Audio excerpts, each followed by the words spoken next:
Hello नमस्कार, कैसे हैं आप सब। जी आ गया बहुत ही बड़ा बवाल खबर के साथ ललित जी का। जी कमाल का खबर है कि ललित जी का एक होली के शुभ अवसर पर एक फिल्म आ रहा है। जी हाँ, सैयां अरब गए लेना, जिसका पोस्टर रिलीज हो चुका है। रिलीज डेट अभी कंफर्म नहीं किया गया है। कमाल का गजब पोस्टर है। फिल्म भी कमाल का, जो दुबई में शूट किया गया था वो फिल्म आ रहा है, सैयां अरब गए लेना।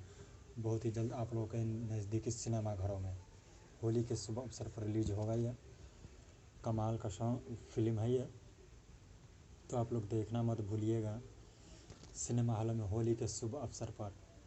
जी पोस्टर कैसा लगा आप लोगों को, बढ़िया लगा, अच्छा लगा तो कमेंट में ज़रूर बताएं।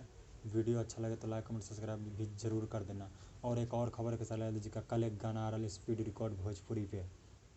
जी हाँ, कमाल का सॉन्ग आ रहा है वो, गजब देवर गाल मिसी मिस।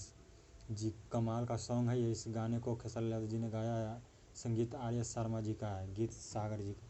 कमाल का सॉन्ग है, सुबह 7 बजे कल, तो सुनना मत भूलिएगा। देवरा गाल miss miss speed record Bhojpuri पे। वीडियो अच्छा लगे तो लाइक कमेंट सब्सक्राइब जरूर करना, कमेंट करना। Thank you.